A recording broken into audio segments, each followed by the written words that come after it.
Good afternoon, everyone, and welcome to today's class. Today's class, we want to focus on lesson 3, which is the project schedule management. Project schedule management. Okay, so we will not be able to wait for others to join, so we'll start now. What then is project schedule management all about? Or better still, what is schedule all about?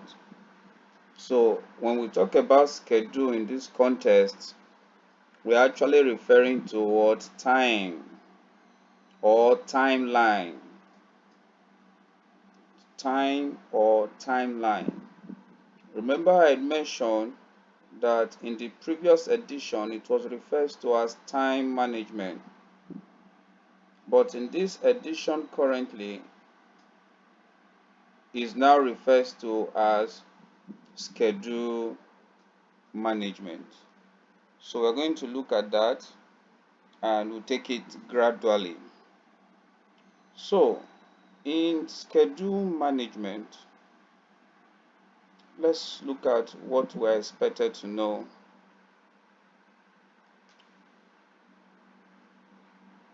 What is the concept about project schedule management?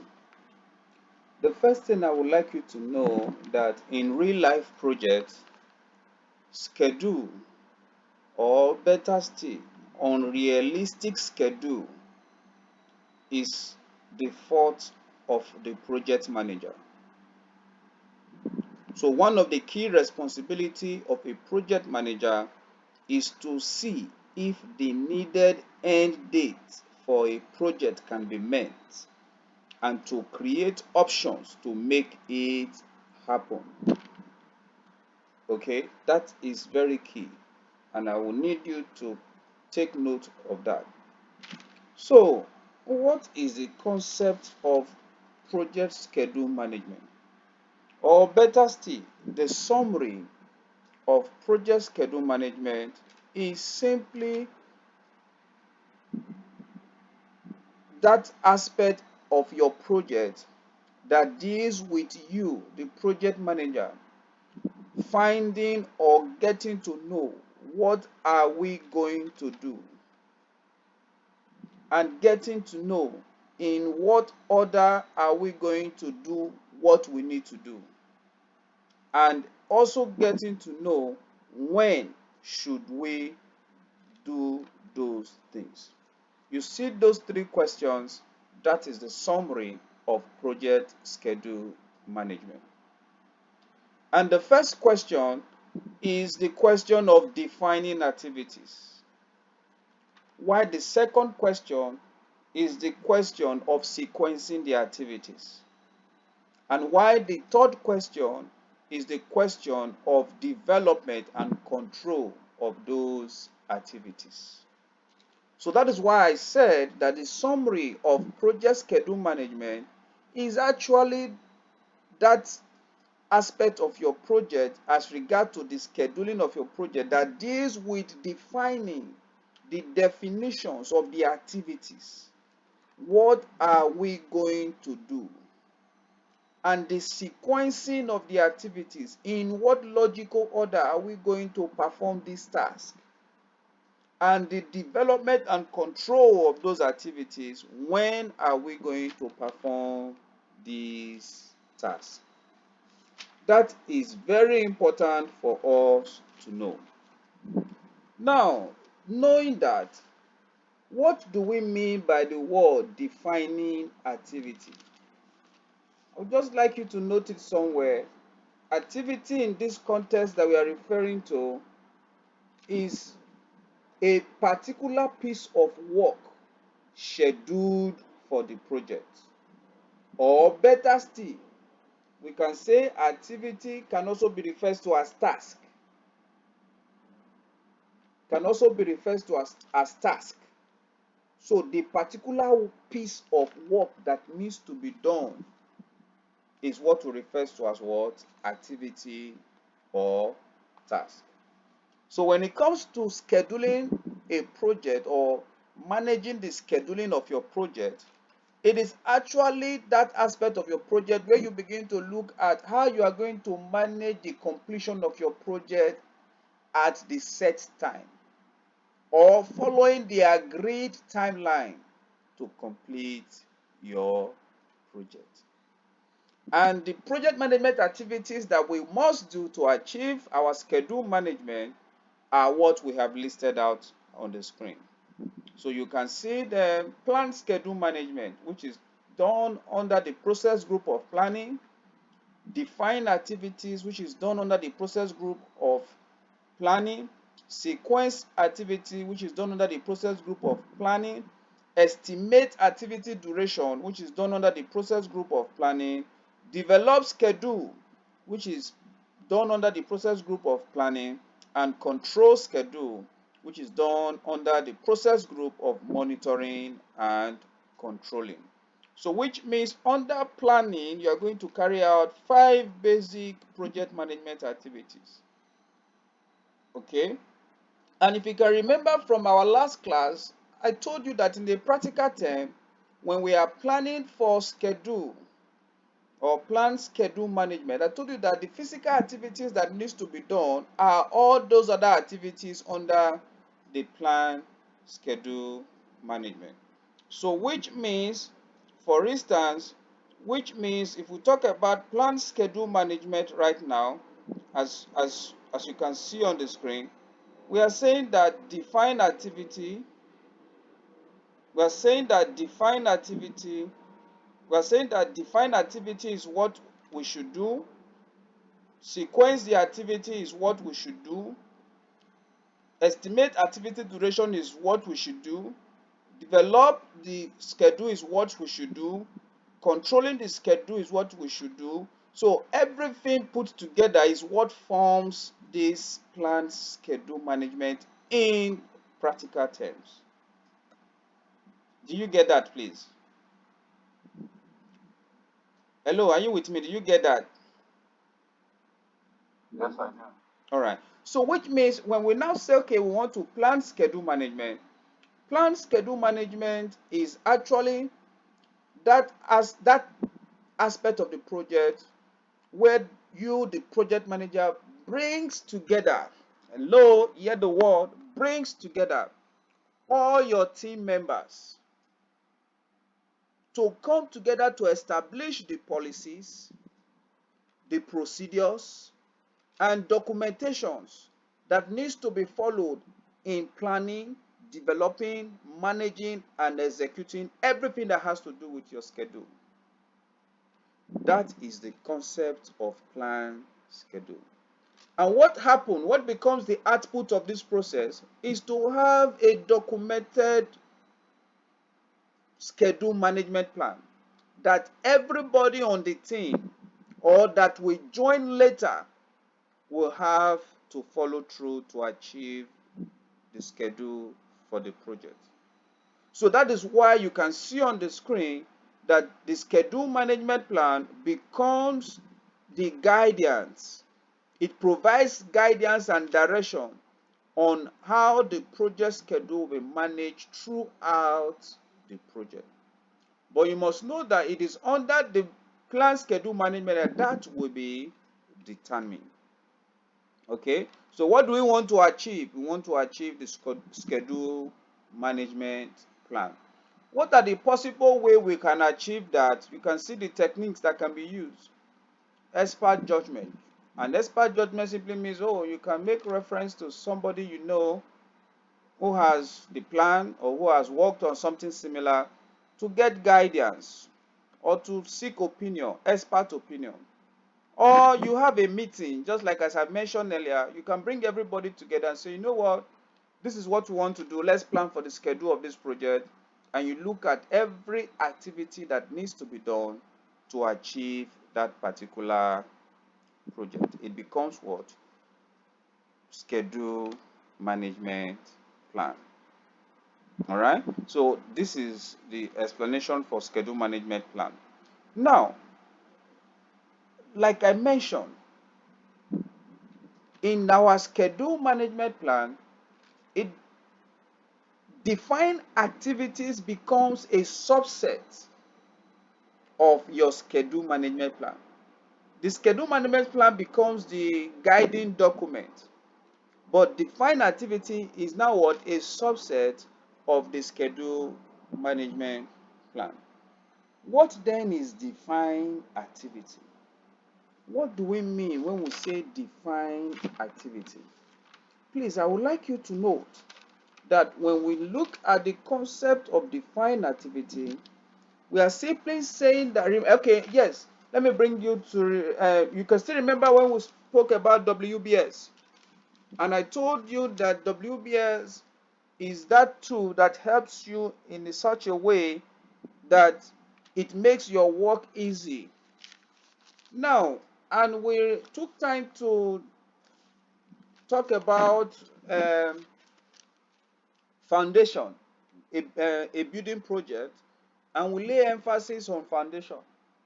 And when from the emphasis we laid on the foundation, we now came to a conclusion of the work package. And we said that the work package are the lowest level of your WBS that can be assigned to a team member, group of team members, or to an organization to be able to perform. So in this context, what is defined activities? Just like what activity means, the work that needs to be done, the task, that particular work. Now, defining activity is now the process that involves taking the work package created in the WBS and decomposing them into an activities that are required to produce the work package deliverables. What are those activities that are required to produce the work package deliverables?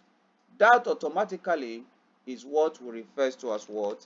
Defined activities. They are required.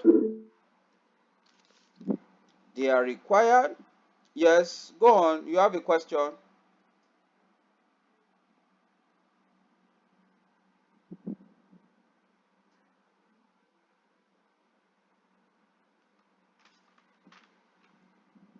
Yes, you have a question.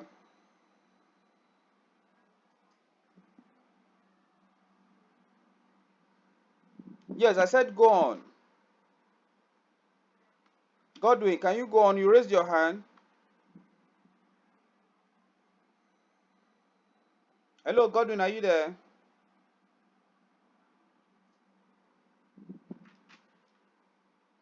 Hello, Godwin, are you there?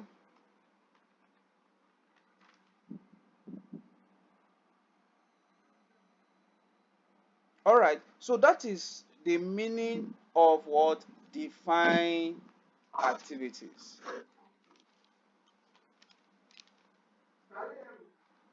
Yeah, yeah. Can you speak louder? Yeah.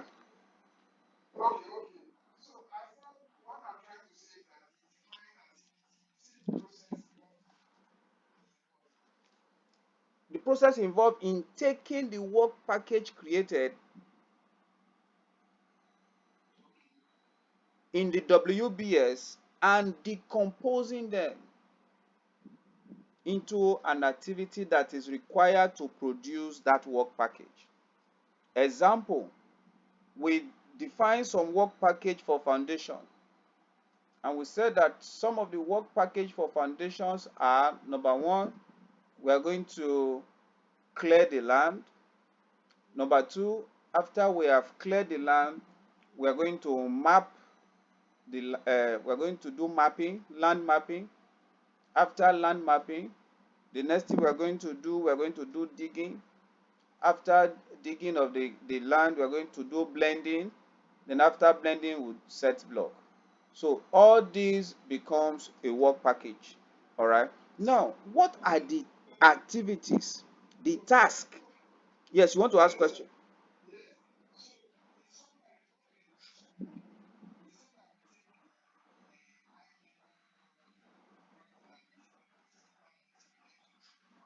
Yes.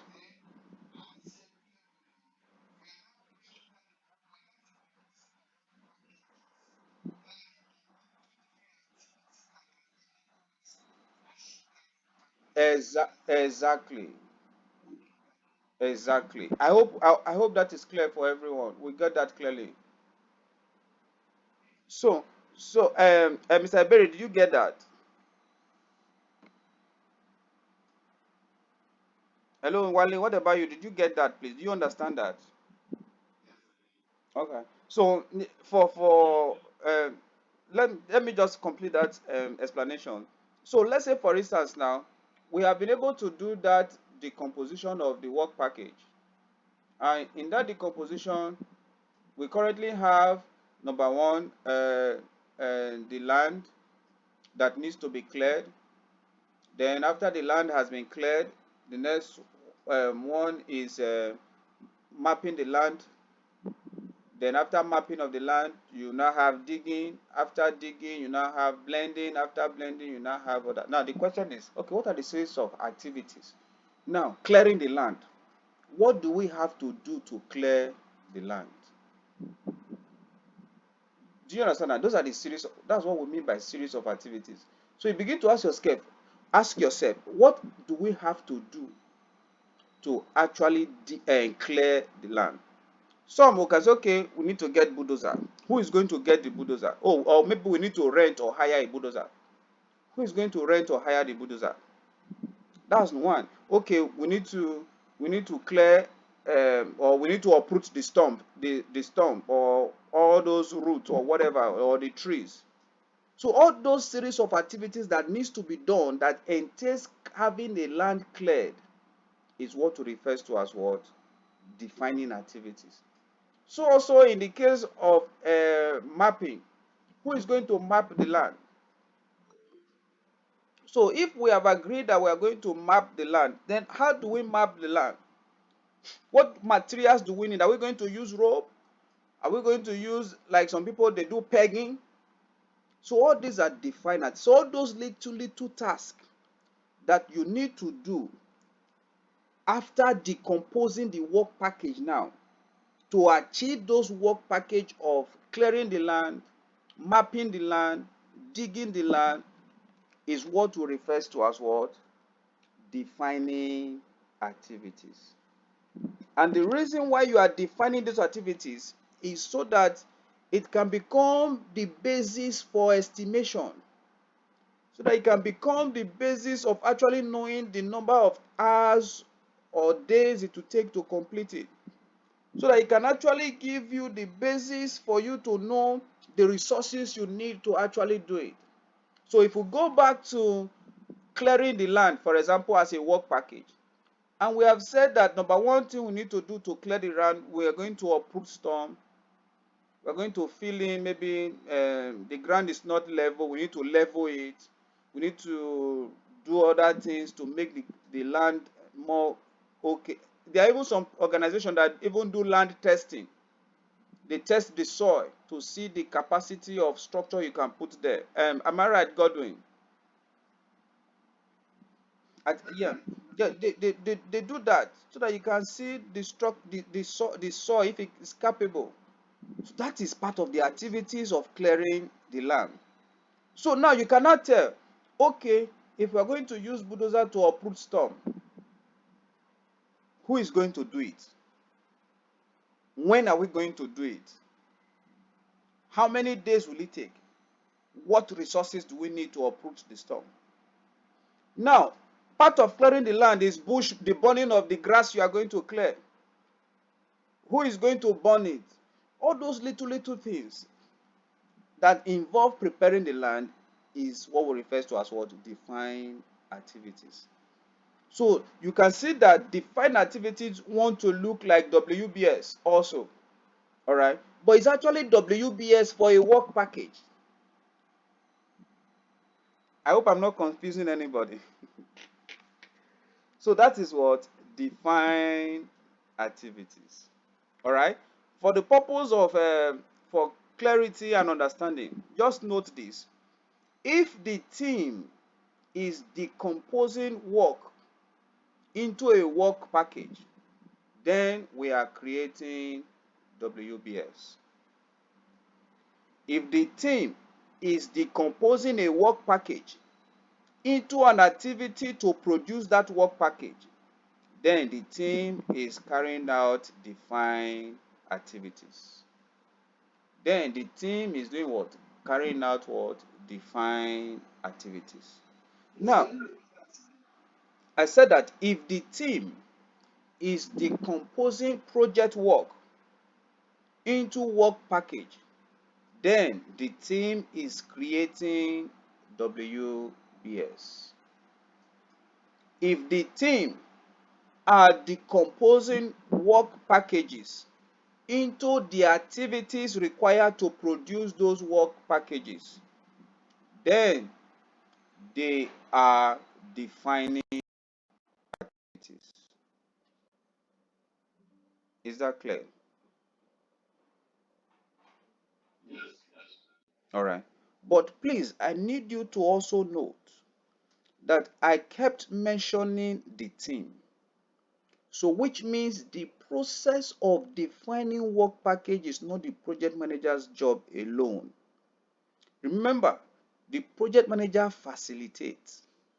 It brings everybody, all the works together into a cohesive whole. But it needs the functions of the team members that are going to perform the work. So it's just like asking Wale, who is into building, and asking, so, okay, Wale, now to actually clear a plot of land that is swampy, and they have some 3 or 4 trees. What are the activities that needs to be done? You will see that Wale technically is going to list maybe 4 or 5 activities that you are going to do. By the time he estimate the cost, you will be wondering, let me go and buy land in another place. Why? Because those are the series of activities. And Wale himself, being a member of the team, will be in best position to explain to you what are those activities that needs to be done as relate to what? Defining that particular work package. And why do you need to involve Wale? So that apart from helping you to define all the activities completely and correctly, but also to have their buy-in.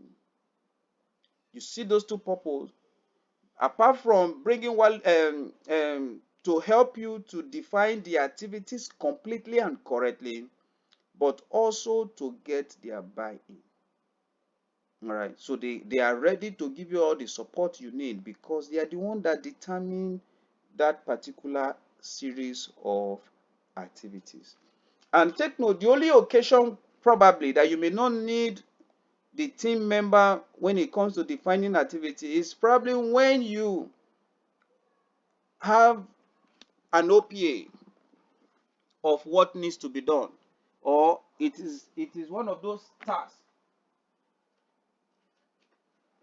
It is one of those tasks that you have done before, and because you have done it in the time past, you can easily quickly go back to your OPA or your archive to get them out. I hope that is clear, please. Any question for me? All right, so let's move on. Okay, so that is define activities. All right, but the key benefits of this, all right, okay, I've mentioned it, that it becomes an avenue for proper estimation and all that needs to be done in the project. All right, so let's move on to um, what do we want to achieve when we define all these activities.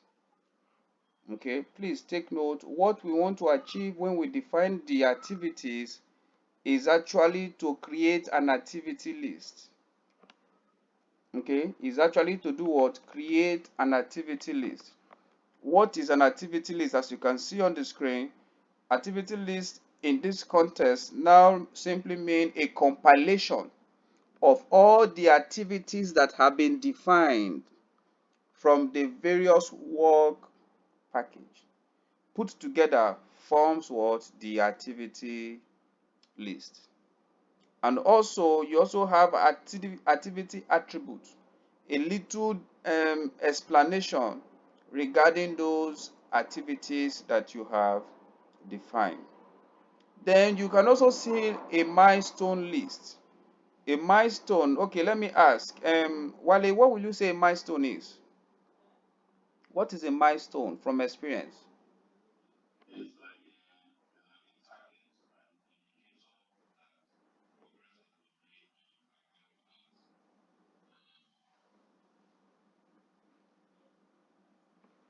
All right.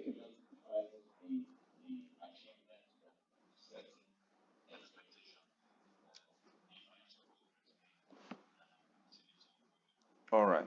Thank you. So you discover that from that explanation, a milestone is achievable. So from your activity list, you cannot tell, oh, if I complete these 5 activities, I've achieved foundation. That is a milestone. If I achieve this social activity, I've achieved this. That is a milestone.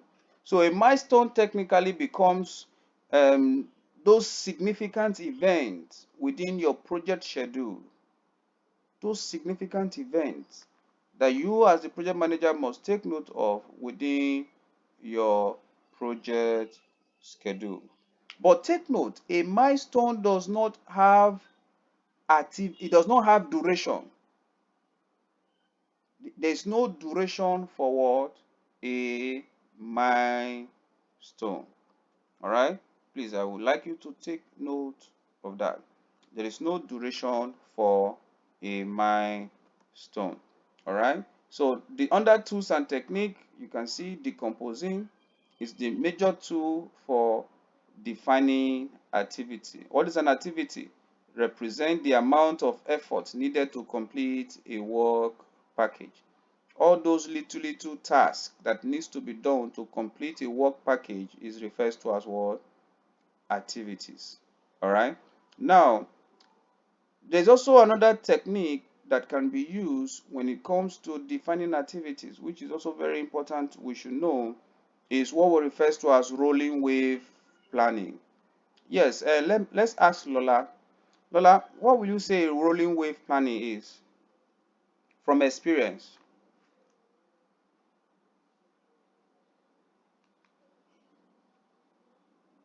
Hello, Lola, are you there?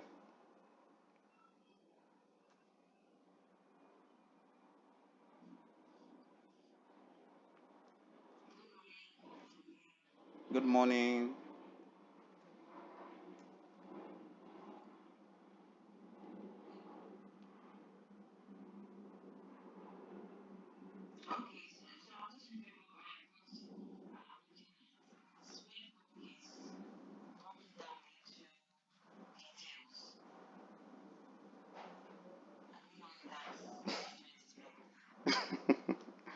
When work is okay, no wahala, I understand.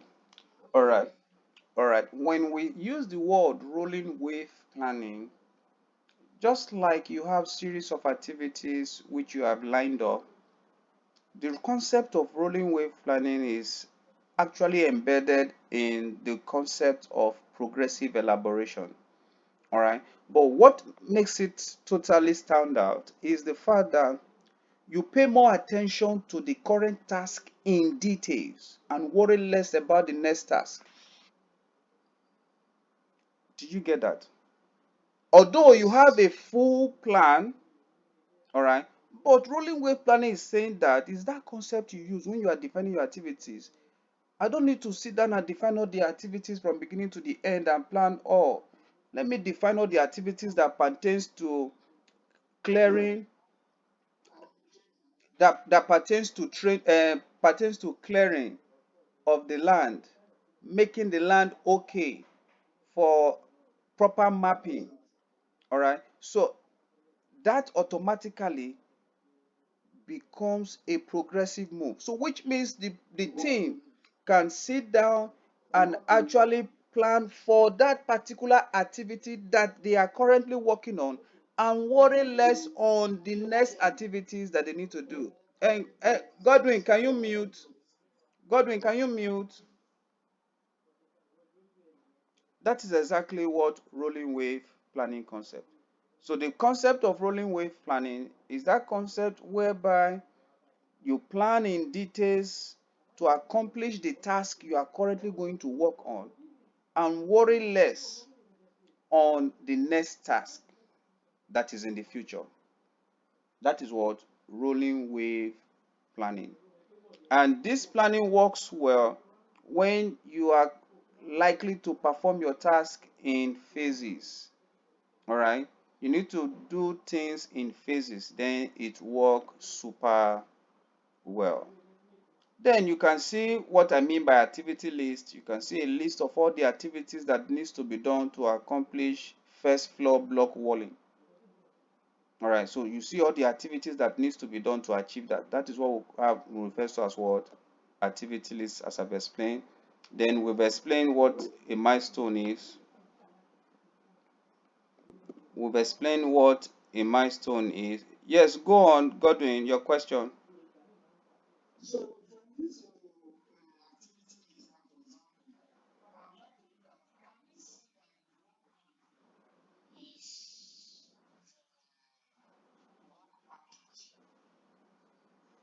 Yes, now you can. No, it's not really block. You can see first floor, first floor block work. Can you see that? First floor block work. So which means there is first floor, there is second floor, there is third floor, and depends. All right, this is just for the first floor. You cannot see laying of external blocks, laying of internal block, laying of toilet partitions block, reinforcing for lintel, saw frame form work for lintel. You see all the different things. Cast in situ for lintel, block work first floor completed. So this block wall first floor completed becomes a milestone. This become a milestone, but all this 1, 2, 3, 4, 5, 6 becomes series of activities that needs to be done to achieve this work package. This work package, block first floor block work. Is that clear, please? Hello, is that clear, please? All right. Now, the next activity after we have successfully defined the activities and we have now achieved a list of the activities we need to perform, then the question now is, in what logical order do we need to perform those activities? That logical order of performing activity is what we mean by sequence activity. So let's go back to this activity now. The question now is, these are the series of activity, but you're going to ask, this list of activity for this particular work now, in what order are we going to perform it? Are we going to do activity 1 first, or activity 5, or activity 6 first before activity 7? What is the logical sequence of performing your activities? So it is technically wrong. For instance, there is no way you are putting a facelift to an apartment that you have to paint first before you do screeding. It's technically wrong. Or I don't know how to explain. Or you have to do um, um, which one will I use now? Or you have to do your paperwork or paper mapping on the wall before you go ahead to do it. But the point I'm trying to say is this: those series of activities that you and your team members have already defined is what we refer to as what? Sequence activities. So which means first and foremost, the activities must have been identified. There's no way you can sequence them. So which means identifying of those activities should have been done in defining activities and documenting the relationships. So the documenting of the relationship here is now in what sequence or in what logical order are those activities going to be performed. So take note, define activities, sequencing activities is simply, please, are you noting down? Is simply sequencing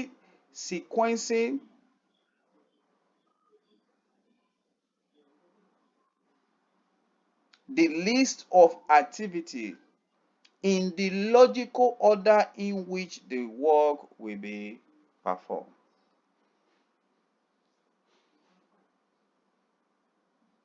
The logical order in which the work will be performed. So when you are able to arrive at that logical order, then you are creating a project schedule network. You are creating a project schedule network. So sequencing activity is actually creating those activities first and then build out the relationship in which those order of activities is going to be performed. That is simply what sequencing your activity. And I said that what you will achieve at the end of the day when you do that is your project schedule network diagram. So you can now have a diagram showing you all the series of activities and the order in which they will be performed in that particular project you guys are working on. All right. So you can see technically, there's no way you can define activities when you don't know the scope of work. And there's no way you can know the scope of work when you don't gather and collect requirements. So you can see that when I mentioned in our former class or last class that scoping, when we said that scoping actually starts by collecting requirement, I remember I mentioned that the effort you put in collecting requirement determines the level of success you will achieve in your project. So you can see this linking of all the project activities. So now let's look at some of the techniques that can be used when we talk about what sequencing of our activities. So the first one, as you can see on the screen, is the precedent diagramming method. The precedent diagramming method. I don't know if you are familiar with this. Wale, are you familiar with this? Have you used this before? The precedent diagramming method. Okay, what about you? Godwin, what about you? Have you used it before? All right. So in the precedent diagramming method, you will discover that this is actually a schedule model that is widely accepted when it comes to what sequencing of your project activities. But the concept of the precedent diagramming method, just as it sounds, precedent, which activities take more priority before the next activity. So it must be in that precedent, it must be in that order. So precedent diagramming method is that technique used to show the logical relationship in the sequencing of your activities, showing the precedence in which those activities will be performed. And it can, as you can see on the screen, that the concept of the precedent diagramming method or the activity or notes method is the concept that shows that the notes, so you can see all these items in the box. All right, take note. All these items in the box now represent the activities, and the arrows shows the dependencies of those activities. This arrow, all these arrows in this diagram shows the dependencies of these activities. But while this item on the rectangular box shows the word activity. So this is the concept of the precedent diagramming method, where you have the activities on nodes. All right, activities on nodes. So all these points, they are what? Nodes. So you can see all these points, they are what? Nodes. So you can see the activities are on those nodes, while the arrow shows the logical relationship or the dependencies of this diagram. So you can see, let me just look at this for example. This diagram is showing us that yes, they started the project and activity A and activity F we have to start first. So when they started, activity A started and activity F started. So you can see that activity A have to be completed before activity B can start. And activity F and B have to be completed before activity C can start. But activity G cannot start until activity F has been completed. So you can see that activity C and G has to be completed before activity D can even start. So there's no way at this point you can start activity D when you have not started activity B and you have not started activity F. So you can see the precedent. So if in your activity list you have successfully drafted out the activity list with the help and guide of the team members you have, then sequencing them is now the order in which those activities on that activity list will be performed. All right. I hope this is clear. All right. So there is also, apart from this activity on nodes, there's also this arrow diagramming method, as you can see. But in this case, the arrow pointer is now carrying the activity. All right. While the nodes is now carrying the numbers. So you see that this was one of the old method often used. So that is why this method is not often, nobody talks about this method, but they focus on activity on nodes. Okay. Mr. Iberi, please, is that clear? So the precedent diagramming method has four types of logical relationship. Has four types of logical relationship. And we're going to look at them one after the other. Hello, are you there? Any question for me? Okay, go on, please.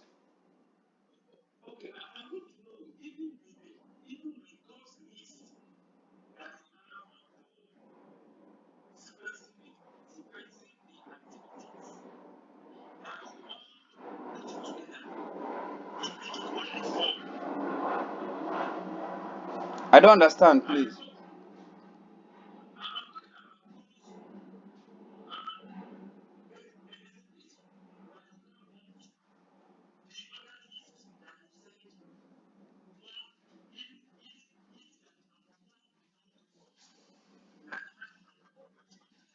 Is it this one on the screen now? Okay.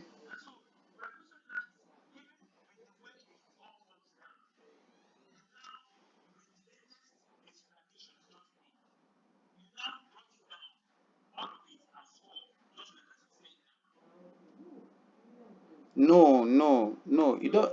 No, it's not that. It doesn't have to be four. All right. It doesn't have to be four. I'm just using that as an illustration. So what I'm trying to say is that even if you have 20, example now, if you are managing a project like the World Cup, all right, you will discover that that kind of is not going to even be referred to as a project. It will be a program or maybe a portfolio. No, never, no, it will be a program. All right. So which means in that kind of project like the World Cup or Nations Cup, you're going to have different projects in it. So all those series of activity you have, let's say you have 1,000 activities. We are saying that that 1,000 activities, the way you have gathered them and written it down in your activity list may not be the way it will be performed in that context. Do you get it now? So what we are saying is that sequencing of activity simply means the order in which you want your activities to be performed. So which means there are some activities that technically will be performed before some activities will be performed. So that is why first and foremost in this class we want to look at the different logical relationship that exists. Then we will now look at the dependencies. How do we determine those logical orders? And at what point do we need to pay attention to those logical orders? Is that clear? Just follow me, everything will be clear. And if you do not, if it's not clear, you can also ask what question. So we have four types of logical relationship. We have the finish to start, which is the most commonly used logical relationship in our society today. We have the finish to finish, we have the start to start, and we have the start to finish. So when we say a finish to start logical relationship, please don't get it confusing. All right. Let's say this first word is P. This first word is S, predecessor and successor. Hello? So a finish to start logical relationship is saying that it is that logical relationship in which this successor activity cannot start until the predecessor activity has finished. So which means a finish to start logical relationship is that logical relationship that says that yes, so successor activity cannot start until the predecessor activity has finished. Example, the logical relationship for government in Nigeria is that the new governor cannot start until the former governor has finished his tenure. That is a finish to start logical relationship. All right. Or you can also interpret it and say that, oh, the predecessor activity must finish, or this activity, which is the predecessor, must finish before the successor activity or the next activity can start. That is what a finish to start logical relationship. And it is the most common logical relationship in our society. I just mentioned the case of um, having a governor case. There's no way a new governor can start after winning an election when the predecessor or the former or the main governor is still on seat until he leaves or he finish before the new governor can occupy the office. All right. Or if you look at it in a project way also, we can also say that there is no way you can, let's go back to our foundation laying now, for example. In the context of doing blinding, or let's look at mapping, there is no way you can start mapping for digging of foundation without clearing the land. You can't use a forest. You have to first clear or level the land appropriately. So that is what a finish to start logical relationship. Then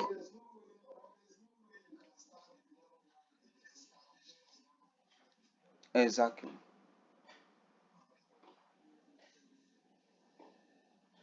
There's no way. You must excavate. You must make it okay. All right. Then the second one is the finish to finish. The finish to finish logical relationship. Okay. It's simply saying that there is no way you can finish the successor activity until the predecessor activity has finished. So this predecessor activity, which has P, must have to finish for you to finish your successor activity. A very good example, if you are in the software industry, you will discover that the workflow of or the life cycle of a software industry is that you will have to document, test, code, and all that. But in that same industry, there is no way you can finish documenting without testing.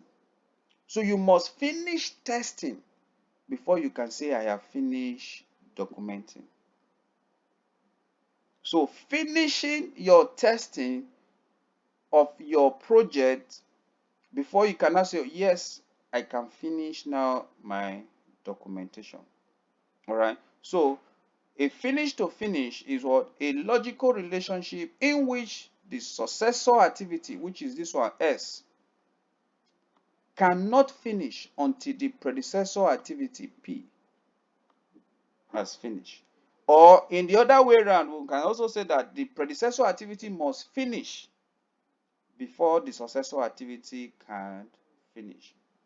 So also in the start to start logical relationship, we are saying that we are saying that in a start to start logical relationship, that the successor activity cannot start until the predecessor activity has started.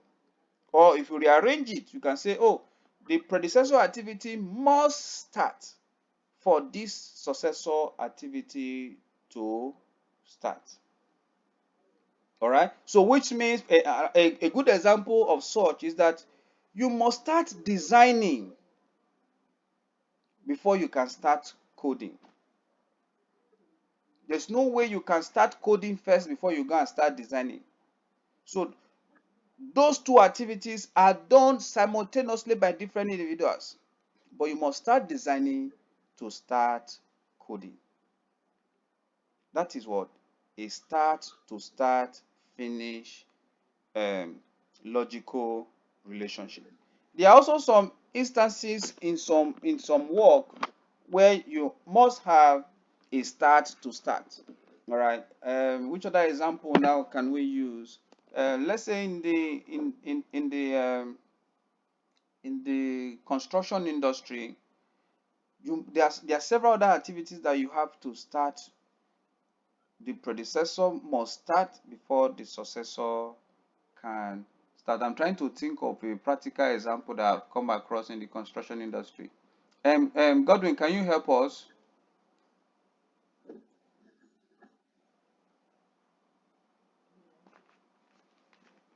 Yeah, can you help us?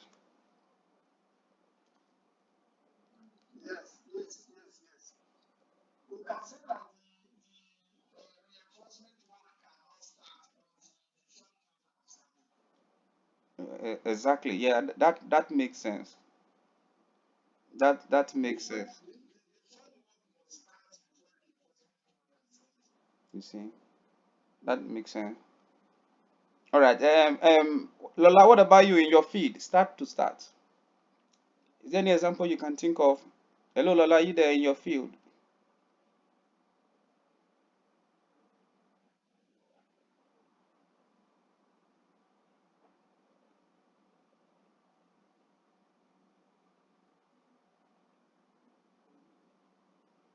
Hello, Lola, you there?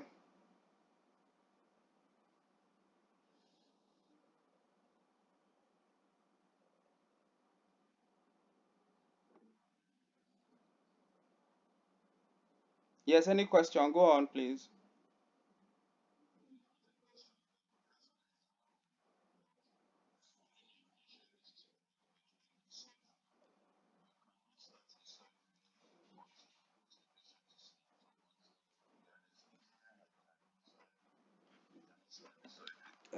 Thank you very much. Thank you. Thank you. All right, let's move on. Then the third one, the last one is start to finish. This logical relationship exists, all right, but it's not practicable, all right. So which means the predecessor activity must start before the successor activity can finish. It's more like a backward approach, all right. The successor activity must finish. We have the predecessor activity will have to start before the successor activity can finish. All right. So, yeah, sometimes I try to think of it in such a way that, for instance, you have to finish. Um, I don't even know which example that suit that. Let's say, for instance, in a building project, you have to finish the internal wiring before you cannot think of setting up the transformer to connect lighting. I don't even know. But yes, yes, help me.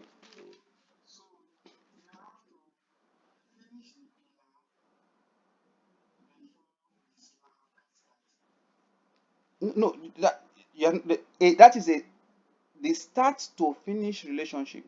We say that the predecessor activity, all right, must start first before the successor activity can finish.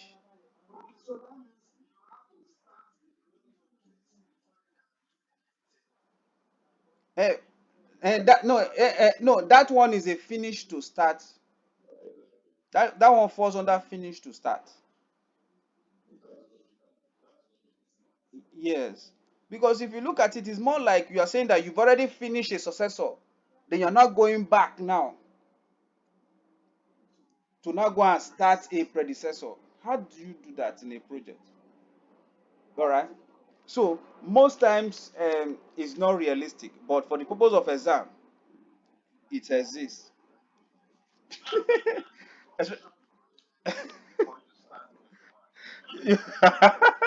Okay, okay, that works. You go and commission the project first, and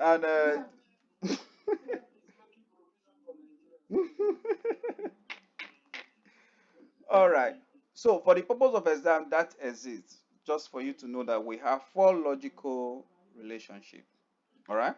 But now, how do we determine the dependencies? The word dependency, this one dependency is grammar. It simply means the relationship. It simply means what? Relationship. How do we determine the relationship of those activities?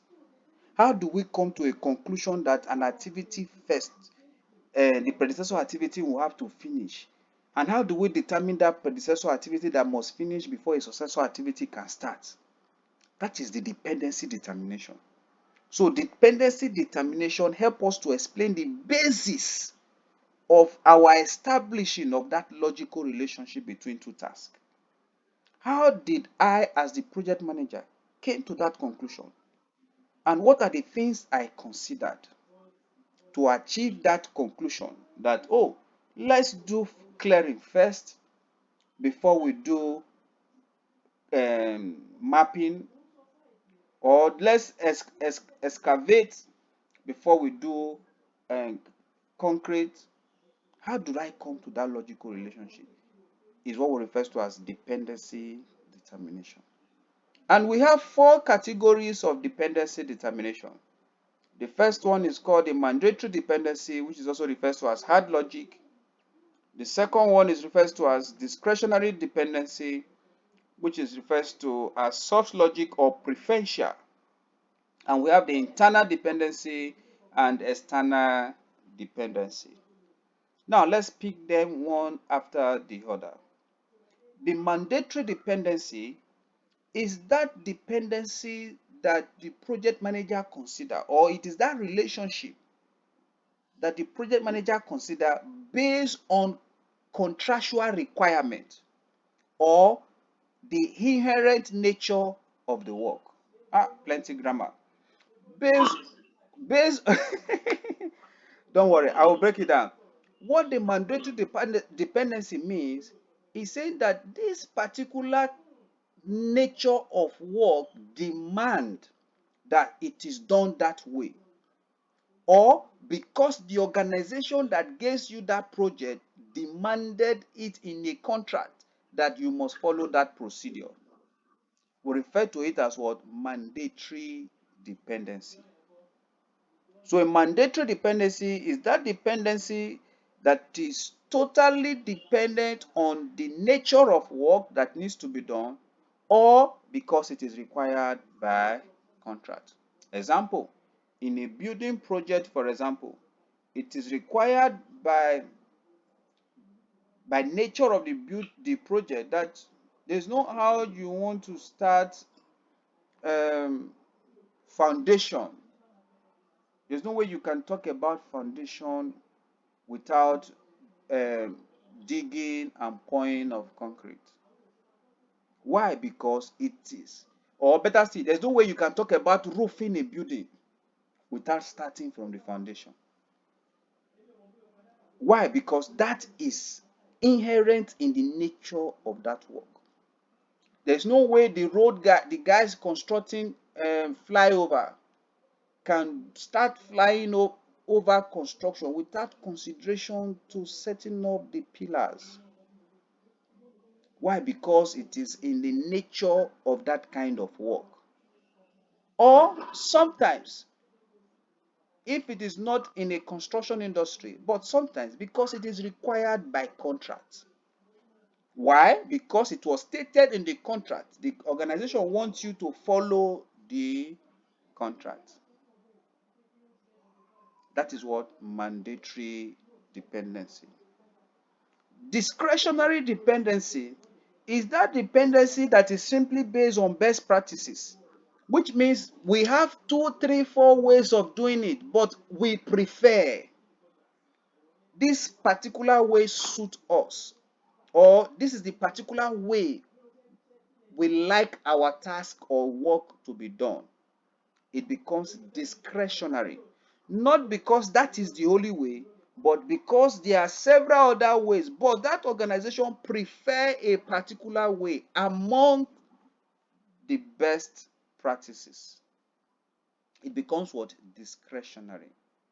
That is why you see among A, B, C option, the project manager and the organization can say, okay, let's do it this way.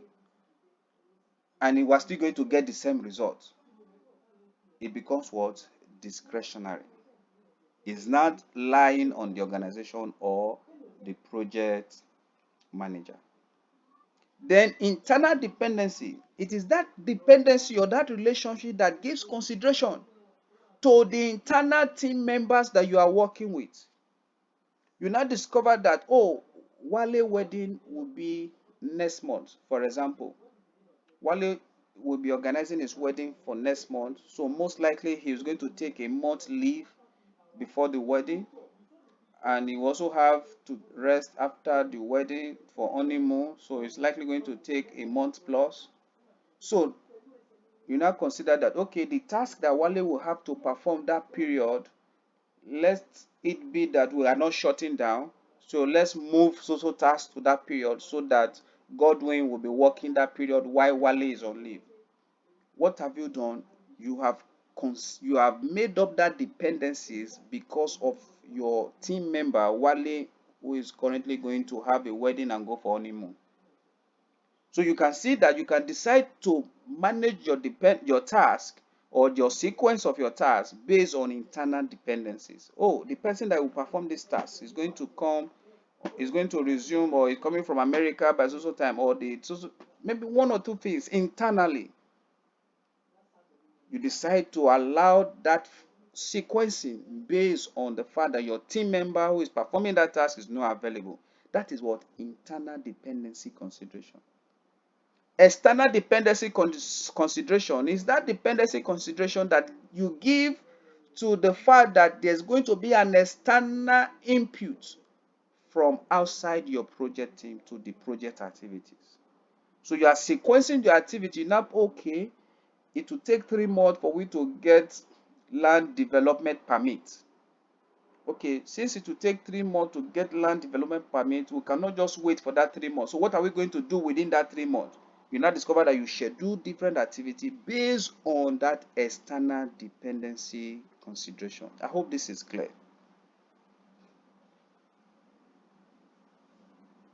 Please, is it clear? All right. So let's sum everything up that we have said so far. This is an example of a project schedule network diagram. So you can see all the series of activities. You can see this is the activity list we talked about, and this is the precedent. Okay, then this is the network diagram. So you can see that from this activity list, we have been able to create the project schedule network diagram. But you see that it's still not complete yet because we've not determined or estimated the duration to perform these activities. So that is why the first thing to do first is to define the activities. So you know activity A, B, C, D, F, H, T, end.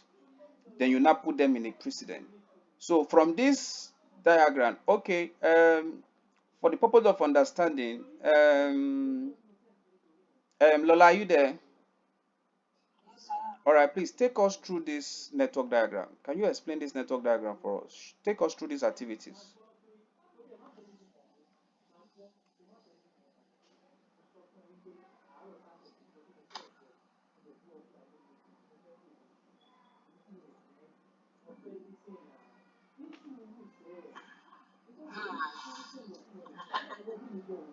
Yes, go on.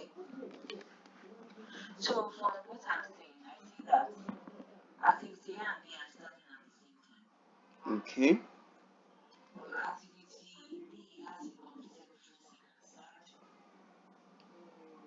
Is that all you see? Hold on, is that all you see? Look at it very well. Okay. A and B, not just B.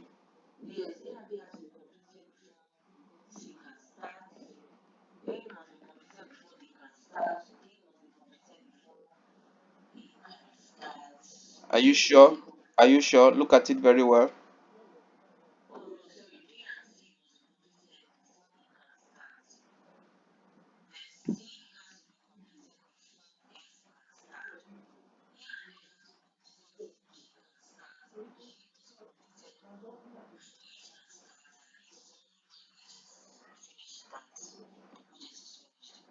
Exactly. This is all things we've been discussing about. All right. Hope this is clear. All right. Then you also discover that in this network diagram, we've not determined, oh, how long should this task A, this activity A takes before activity D can start. What duration do we have to put in place? How many days? How many weeks? How many months? All right. So that will now be the next session of the project management process to look at. Then, before we look at that, there's what we refer to as lead and lag.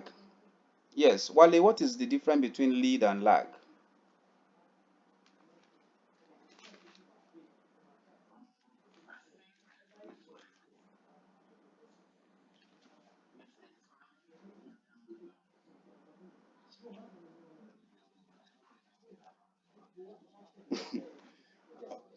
Okay, Mr. Iberi, what about you?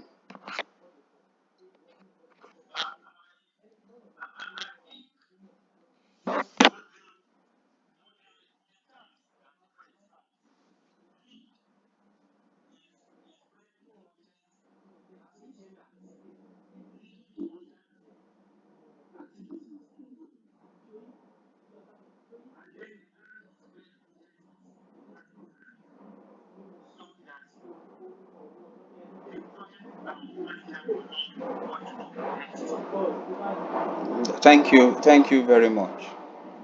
All right, that's clear. So we can say that lag, in a nutshell, we can say that lag is when you, let's say for instance, you schedule an activity to start on Monday, for instance, and that activity will take you 2 hours to be completed. All right. And you now said, okay, you know what? I don't think I should wait till Monday. Let me just do it today, Saturday. Let me just get it done Saturday so that Monday I can just free myself and do other things. What have you done? You started earlier than the scheduled date. So lead is more like accelerating a successful activity, starting earlier than the scheduled date. That becomes a lead. A lag is the waiting time, just like you said, the time you delay. And a practical example is this. If you are doing construction, for example, all right, if you are doing construction, for example, and you have to set pillars, the moment you cast a pillar, all right, you set concrete in a pillar, it is practically impossible for you to start laying slab on top or any other material on top. Why? Because you have to wait for the pillar to dry. That time that we have to wait for that pillar to dry before you can start any other work is referred to as what? Lead and lag. Do you get it now? So that waiting time.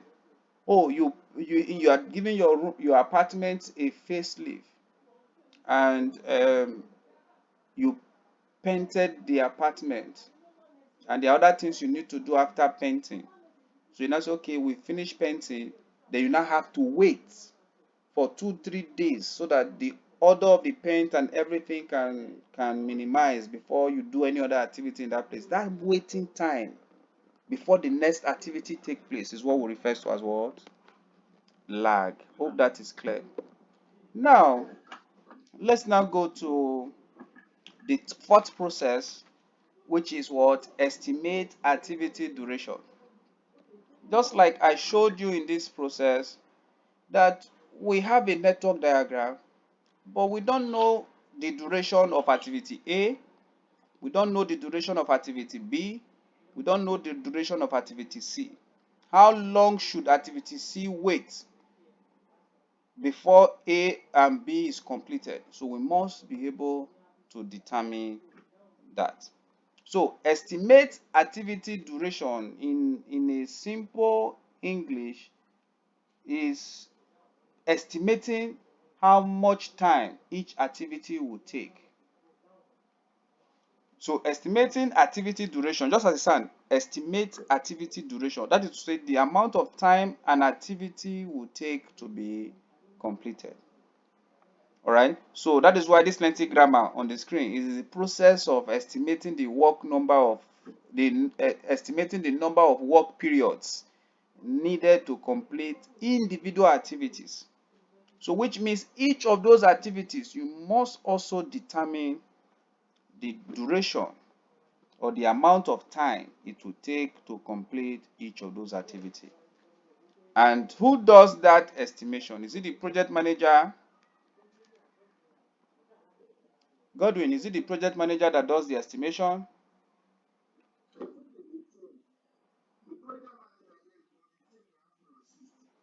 Take note.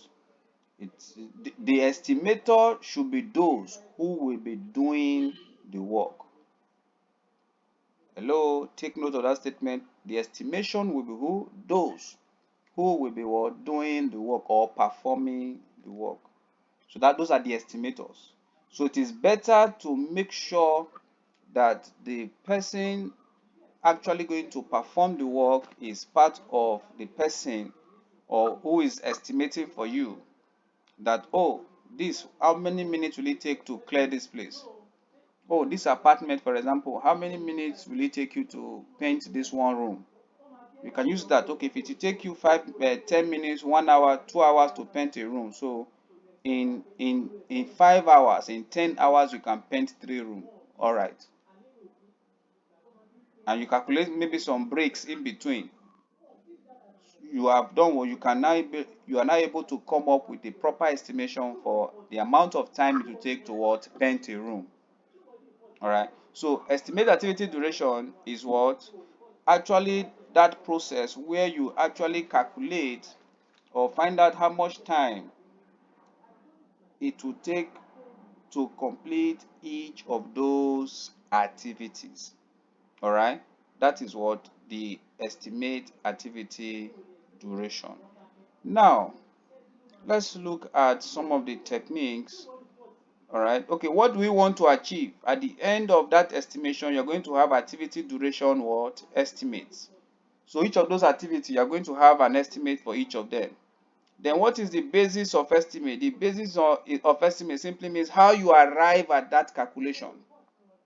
How you arrive at the point or the calculation that it is 5 days it will take to complete an activity. How did you get to know? What did you do?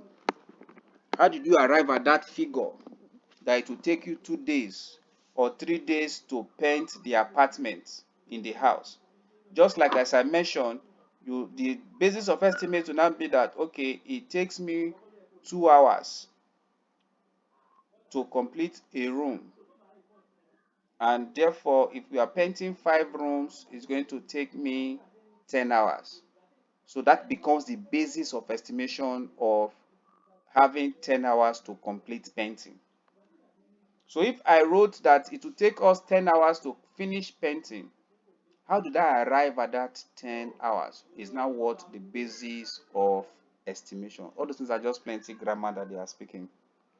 Now, let's now look at the different estimating techniques.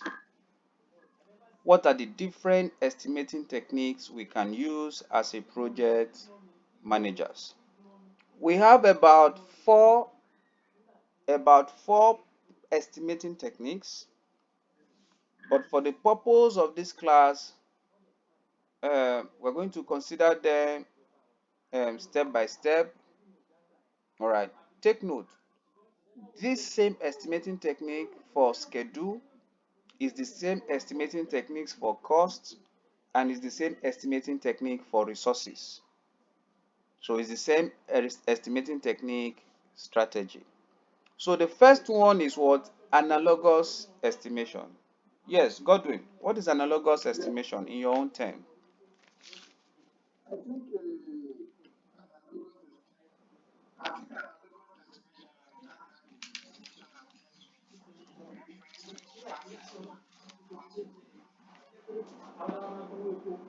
Hmm. All right. That makes it very easy. All right. So, in a nutshell, analogous estimation is that type of estimation for your project that is based on historical data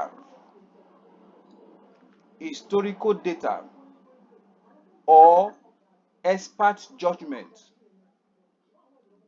from a similar project or activity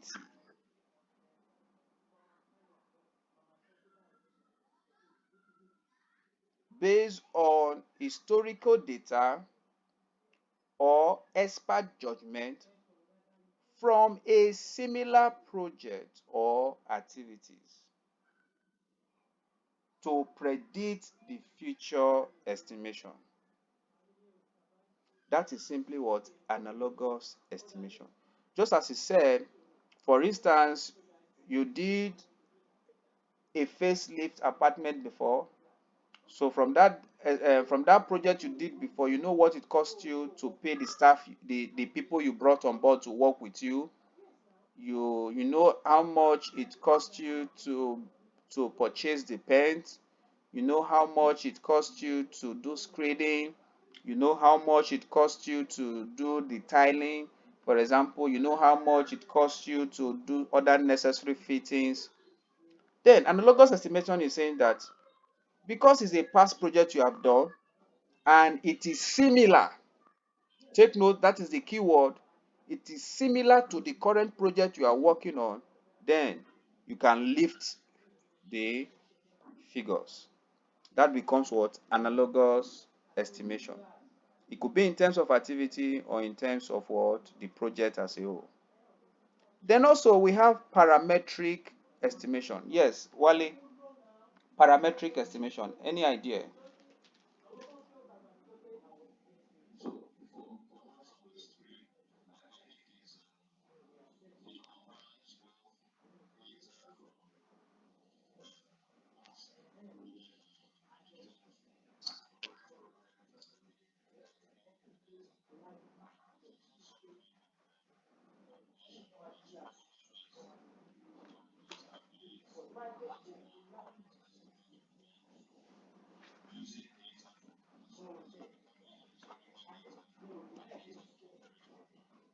Okay. It's not like is using data from the current project. All right. I know you just use idea for us. You don't want to tell us that you don't know it. You just use idea. I like that. Please, I like that. Now, what parametric estimation is saying is that, take note, the project may not be similar from your past historical data of projects you have done in the past. But there is a variable in your past project that is similar to a variable in your current project that you are using to estimate. That is simply what the concept of what parametric estimation. So parametric estimation is that type of estimation that is used to estimate or calculate a current variable in your project using a similar variable from a past project. Example, A practical example, like as you can see, we said, okay, maybe square footage in construction to calculate or estimate for the cost, budget, and others are plenty grammar. A practical example is this. You did a project in maybe a school project, all right? And in that school project, part of an activity or an activity you did for that school project is maybe you bought flower, all right, to decorate the principal office, to make maybe the corridor look fine. You just, that was this kind of school project. Okay, you gave the school a good lift, a good look. You put some flower in the principal office, the admin office. You bought some things, make the school look beautiful. All right, that is a variable. But now you now have a construction. You now have a different project. Maybe in this time you it's not a school project this time, but this time maybe which other maybe a different project entirely. But in this different project you are working on, there's an aspect of this project where you want to use flour. You can easily go back to your historical data and pick the amount you used to purchase your flour, the quantity you purchase, and how you were able to get those figures, and you just lift it and use. But remember, these two projects are not the same. We refer to that technique as what? Parametric. When you use a statistical relationship between historical data and other variables. You pick a variable from a previous project to calculate for your current project. Please, is that clear? That my explanation is clear. All right. So that is parametric. So all this plenty grammar, you can now study to decode it. But that is what parametric is actually saying. All right. For instance, which other example I can give now? But the concept is that the project you are working on and the previous project may not be similar, but there is a variable, something you did in the previous project that you want to lift and make use of in your current project. That's parametric. Then the third estimating technique is the 3-point estimating technique.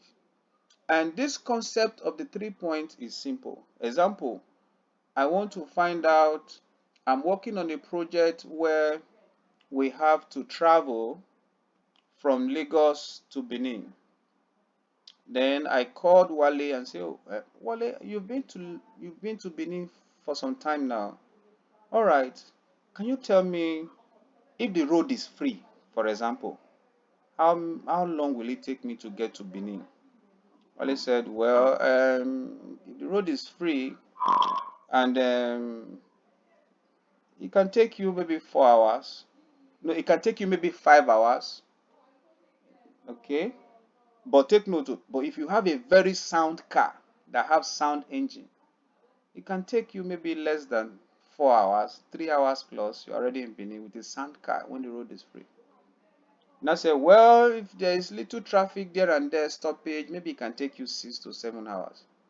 Wale has succeeded in giving me 3 estimations for the same journey, but considering 3 aspects. So that is why we call it 3-point estimating techniques. All right, where you are able to estimate a duration of an activity from 3 points, and at the end you come to an average, and that 3 points are most likely, optimistic, and pessimistic, which, as you can see on the screen, we wrote for the most likely, the realistic expectation. Optimistic, yes, the best case scenario, and pessimistic, the worst case scenario. So you can see MOP. Anyhow you arrange it, but that is what it is. All right. So in that case, we're going to have a little calculation in this place. There's a formula: triangular distribution or simple average. So if, for instance, we have those 3 estimations, we can have the first calculation, which is what? Triangular distribution or simple average. And what is the formula? Pessimistic plus optimistic plus most likely, add together, divide by 3. Whatever we have as the answer now becomes our what? Estimation. Alright? Then we also have another formula apart from the triangular distribution or simple average, but this other formula is the beta distribution or weighted average. And the formula is pessimistic plus the weighted 4 on most likely plus optimistic, sum together, divide by 6. But you will discover that, yes, hold on. Yes, hold on. You discover that these two formula will almost want to give you the same result. But what is very important in this discussion is that you must take note that this triangular distribution is not very reliable. Excuse me, why? Because it is not giving consideration for risk. But the second formula is reliable because it gives you a stronger consideration for risk. Please take note of that. Now, this is just the summary formula. Then before we look at, let's do a small calculation. Oh, the calculation is not here. Let's do a small calculation, please, just to make sure we understand that particular formula. All right. Now, take this down. Your project team will be traveling from Lagos to Ibadan. Your project team will be traveling from Lagos to Ibadan. And the most likely time to get to Ibadan is 120 minutes. Optimistic time is 60 minutes and pessimistic time is 220 minutes.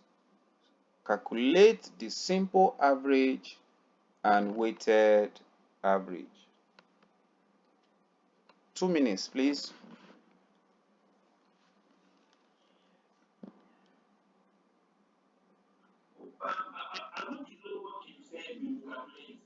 The simple average and the weighted average.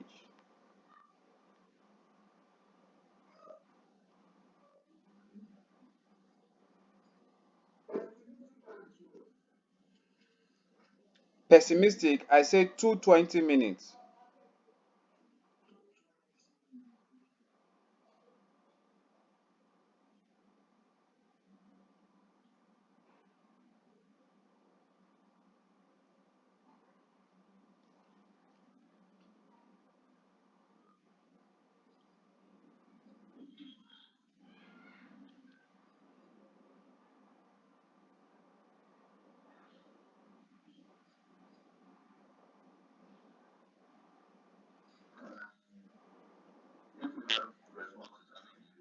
Yes.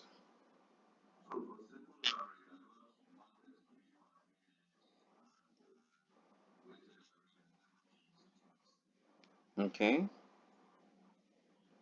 Yes, Lola, what about you? Is it the same? Siberia, what about you? Is it the same? Okay.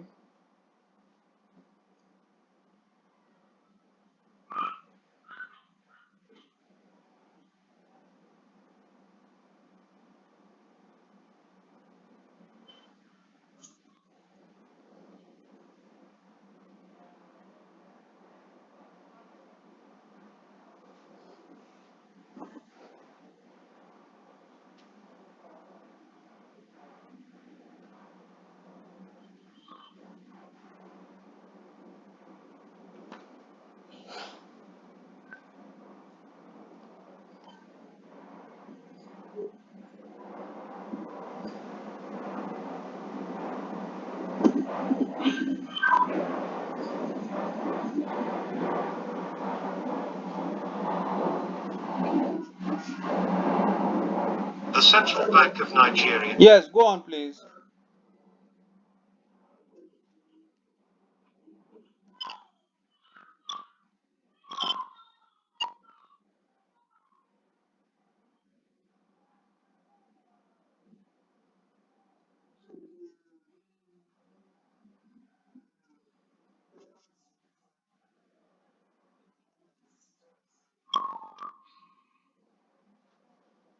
96.7.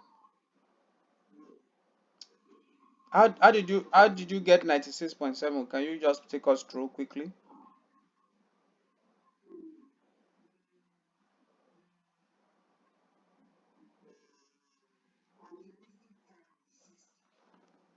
Yes.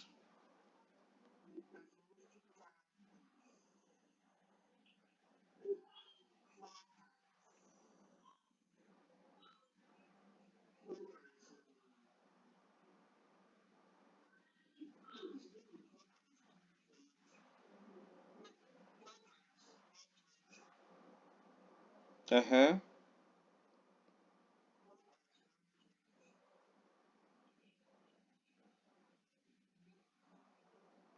All right.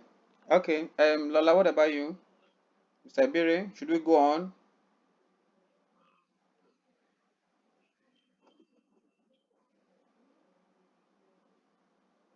Hello, Lola, are you there? Should we go on?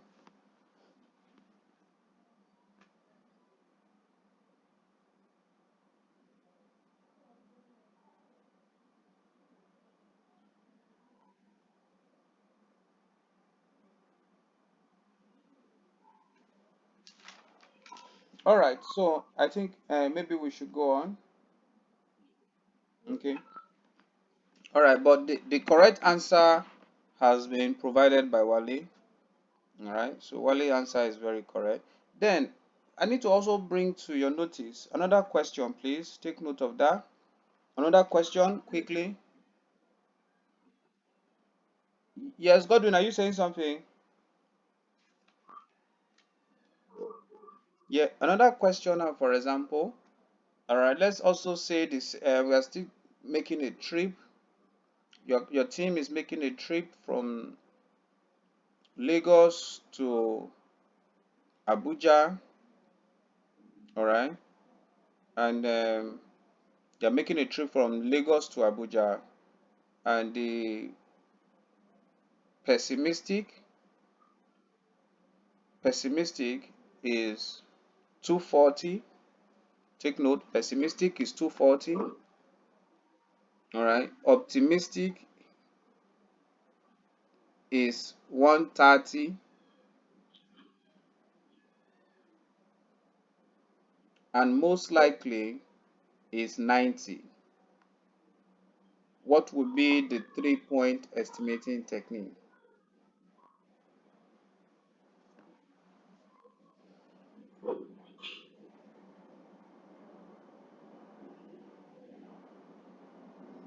Yes, any answer, please?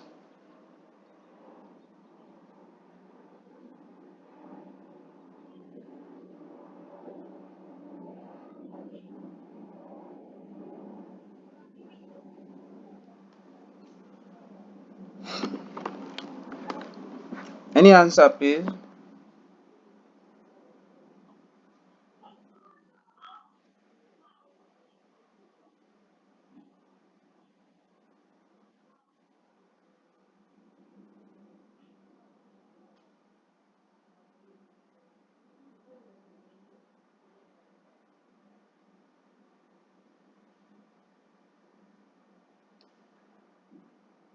Any answer?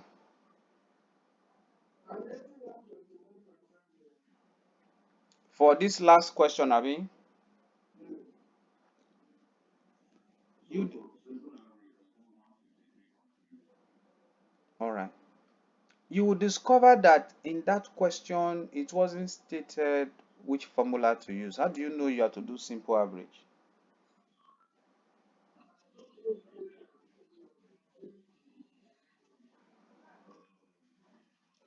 Thank you. For the purpose of exam, when the formula is not mentioned And they say, oh, calculate 3 point estimating. Automatically use what? Your beta or weighted average formulas. All right? Please, it's very, very important. Then, let's now say that you are given this figure, for example, to calculate your 3 point estimating technique using the weighted average. Hello, are you there? Take note of this. Now you are using the weighted average formula. Oh yeah, calculate these estimating techniques. The first one is 400 minutes,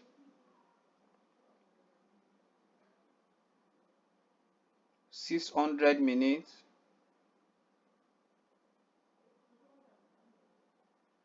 and 300 minutes. Calculate using the weighted average the duration of your project.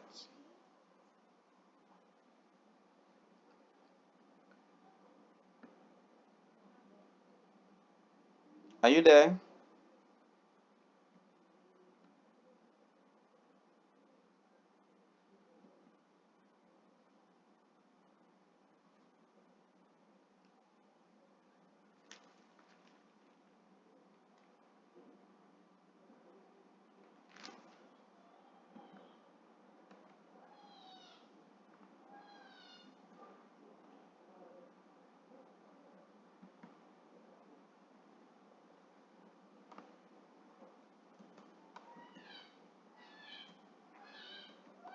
Are you there, please?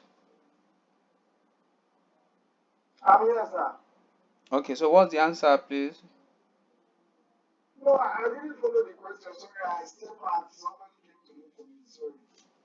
Sorry. Wally, what about you?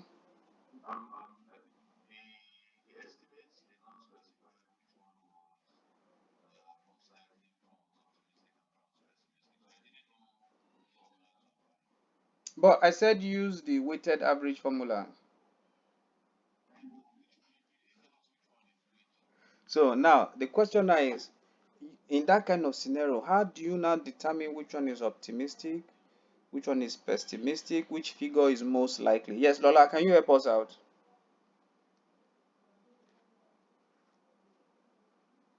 Hello, Lola, are you there?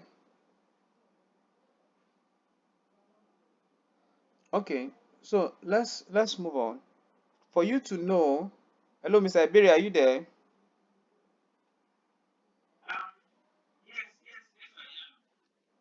Okay, all right. Then for us to know which which of the value is optimistic or pessimistic, please take note. The highest value is pessimistic. That one I will say, ah, bad as bad. Highest. Maybe if everything is worst, I can, maybe it will take me 4 hours. It will take me 5 hours. That is bad as bad. The worst case scenario. So the highest value is always pessimistic. The lowest value is always optimistic. Why? Because you want to optimize very well. If everything is okay at maximum or the minimum time I should spend on the road is highest. That is what the most and the what optimistic, the lowest value. Then the value in between the high and low is also refers to as what? Most likely. Is that clear now? Like in this case now, I said 400, 600 minutes, and 300 minutes. So with that, you can now know which one will become your pessimistic, optimistic, and most likely. All right. So now we have successfully determined the list of activities, which is the activity list. We have sequenced them and we have been able to come up with the duration for each of those activity. Everything put together will now form your schedule. All right. So when your activity list has been created, the sequencing have been done, duration has been added to that diagram, everything put together will now form your what? Project schedule. All right. So your project schedule automatically now becomes the approved document for that particular project. So develop schedule Can we automatically. call it, can we call it schedule baseline? Exactly. That is the output of this process. So what you have done by bringing everything together, making it an approved document, it becomes your what? Schedule baseline. Do you understand now? It Yes. becomes your schedule baseline, which means it's the approve upon schedule. By the time you have finished estimating, remember, your estimation is not done by you alone, by the team. So we have seen the estimation, the activities and everything. So it becomes an approve. It becomes a document that everybody will go by and say, yes, this is the approved schedule. It becomes a measure of performance. Hello, the reason why it's a schedule baseline because it's a performance document. Everybody make reference to all the schedule because we have agreed that activity A should take 1 day, activity B should take 2 days. So if it's now taking more than 1 day or taking 2 days or going beyond the agreed time, then some actions needs to be taken. All right. So let's just look at what we have. Then there is one technique, as you can see, the critical path method. Among all these techniques, we'll focus on the critical path method. We've discussed this. Then we'll talk about schedule compression because it's also very, very important. Now let's look at the critical path method. Now that the schedule has been made and the duration has been made, and one of the techniques that can be used is what? The critical path method. What is the critical path method? And why do we refer to it as the critical path method? Please take note. The critical path method, or why is the critical path method, is that it is possible in your project that there are some series of activities that everybody can play about, delay the task. But in that your project, there are some series of activities that if you delay 1 day, it will affect the completion time of your project. So which means those activities that falls under the critical path method cannot be compromised. Please take note of this explanation. Cannot be compromised. Oh, peradventure, if it is compromised, is there a way out? Yes, there's a way out. We'll discuss the way out. But assuming we don't have any option, the activities on the critical path method cannot be compromised. What then is the critical path method? What do we mean? Note, the critical path method involves determining the longest path through the network diagram.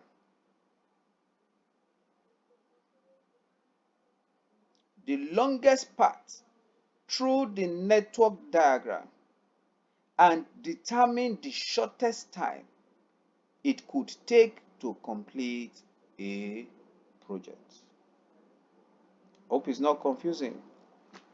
The shortest, don't worry, it will make sense. Just follow. The critical path method is the longest duration path through the network diagram and it determines the shortest time it could take to complete the project. Example, in this small network diagram, you can see activity A, B, C, and D. All right. Activity, this one they've already done the calculation. I don't want you to start cracking your head. We'll talk about that. Don't worry. But you take note that activity A, B, C, D to finish. Then you see that the line that's from start, you see this tick bold arrow, tick bold arrow, tick bold arrow to D and finish is the critical part. So which means activity A, C, and D are refers to as what? The critical part. And we call it the critical part because the activities on this task cannot be delayed at all. That is why you can see that this place has 0. This place has 0. This place has 0. Why is it having 0? Because it's telling us that that activity cannot be delayed for 1 minute or 1 hour or for 1 day. An attempt to make this place delay have 1 year, it will affect the completion time of this project. So from the critical part method, you can easily tell that, oh, this is the shortest time it can take us to complete this project, which is 30 days. But if you calculate all the duration together, you may have about 40 days. But the shortest time it will take us to complete the activities or the project is what? 30 days. Why? Because those activities are in the critical part. So which means activity B, the person that is performing activity B can decide to play for 5 days. It will still not affect the project completion time. It can decide to play for 20 days. It will still not affect the project completion time. But this activity C, A, or D, you cannot. An attempt to delay on any of these critical part activity, it affects the earliest completion date of your project. That is what the critical part. Excuse me, sir. In the exam, do I need to now be calculating and worrying myself about the critical part? No. Please, if you see critical, you will never see it. But in case you see it in your mock or your test, just to test you. But in the exam, if you see critical part question, jump it. Why? Because it's a time stealer. Is that clear, please? Because what is what? A time stealer. Now, let's do some work together to understand this critical part. Now, looking at this network diagram you have on the screen, please, can everybody see this? Do we still have Lola on this call? Lola, are you there? All right. Now, how many parts can you find in this network diagram? Let's answer that question first. In this network diagram, for example, how many parts can you find in the network diagram? Look at it.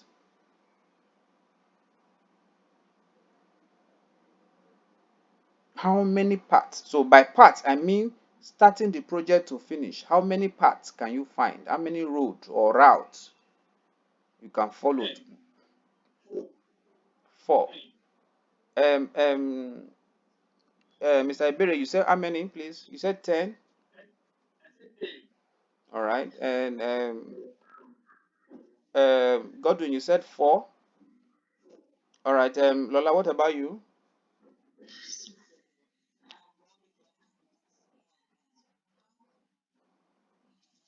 Individually. Just follow the arrows. 5. All right. Okay. So let's look at it together. All right. So you can see part A. Please write it down so that we'll not waste time. Let's start from here. Start A, D. Please be writing it down. E, G, H. Finish. 1 part. Start again. A, C, E, G, H. Finish. 2 parts. Start again. A, C, F, G, H. Finish. 3 parts. Start again. B, C, E, G, H, finished. The fourth part, let's start again. B, C, F, G, H, finish. The fifth part. So which means Wale is correct, actually having 5 parts. Now, calculate the duration of each of those alphabets and tell us the total amount. Each of those parts you have written down now, calculate the duration based on the numbers, sum them up together.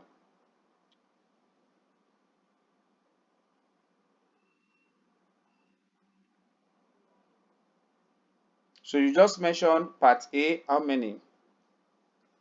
And you just say the first part, how many?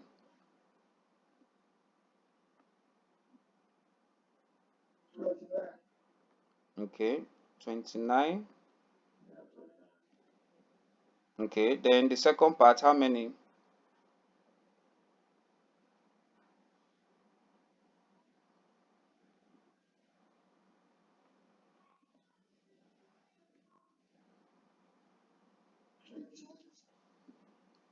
28, is that correct? Confirm, please. The third part, how many? 20. Check. Confirm, Wale, is that correct?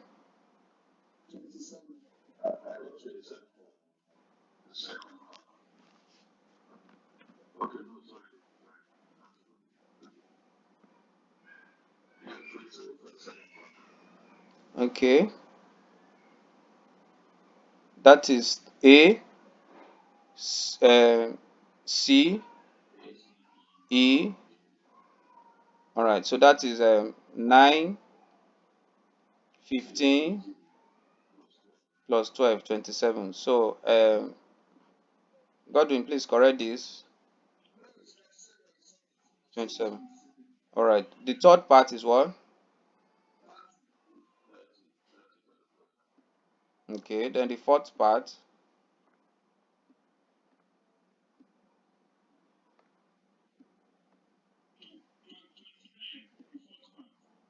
29. Please confirm. Then the fifth part,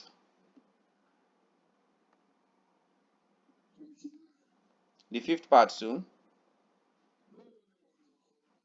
Okay, the fifth part,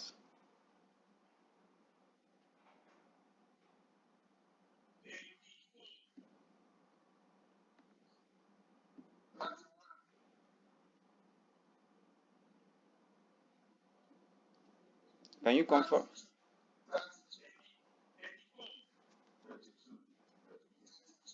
Okay, let's look at it. 5 plus 6, that's 11, right? Okay, 32. That's it. This is 12. 4 plus 8 is 12. 12 plus 20 is 32. Now, let's now go back to our definition. Yes, Mr. Iberi, can you read our definition of critical part for us? Yes, question. Yes.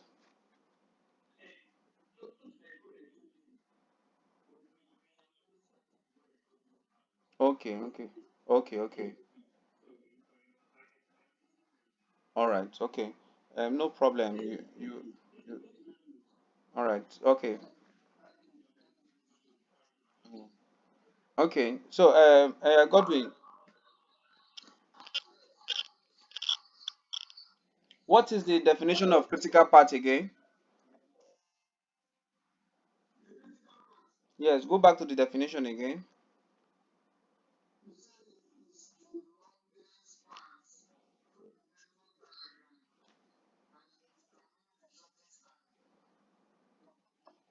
Now, from these different parts, which one is the longest part? Which is this? So automatically, all these activities, all right, they are referred to as the critical part activities. So which means activity B, C, FGH. The project manager must pay serious attention to these activities. Why? Because they can determine the project failure to achieve the deliverable date. So these activities must not be compromised. There is nothing that can make any of this activity to delay more than the agreed time. So which means activity B that is 5 days, it must be done and completed in 5 days. Activity C that is 6 days, it must be done and completed in 6 days. But activity A, D, and E, all these number of days, they can decide to play. Whoever you have given this task now can decide to go and travel. You can go for vacation, come back anytime. It do not affect the completion date of the project.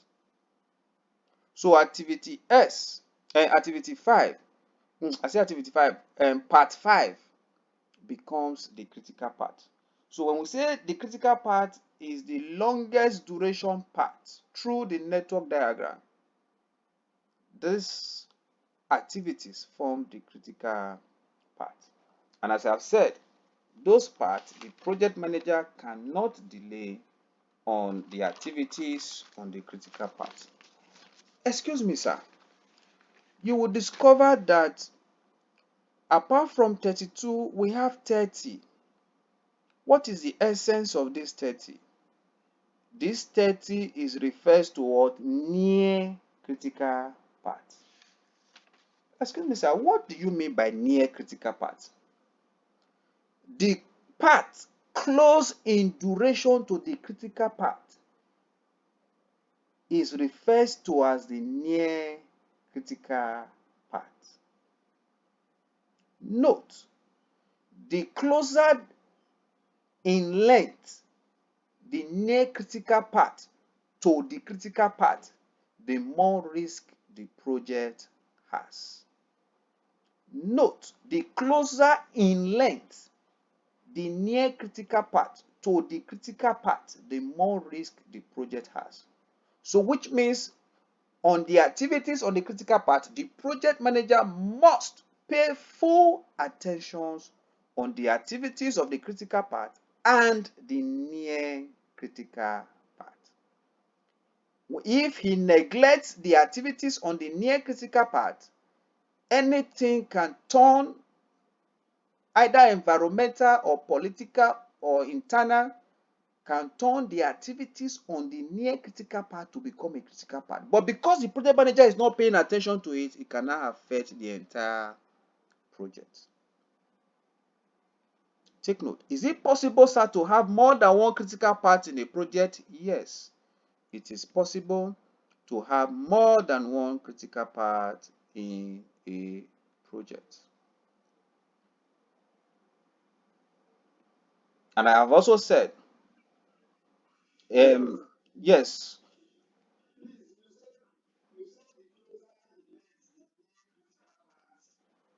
to the to the critical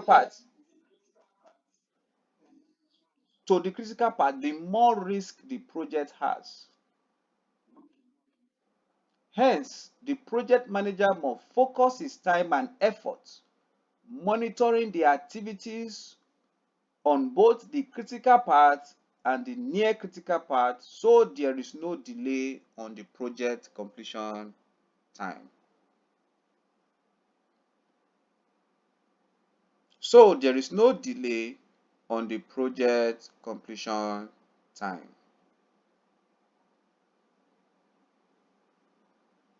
Is that okay, please?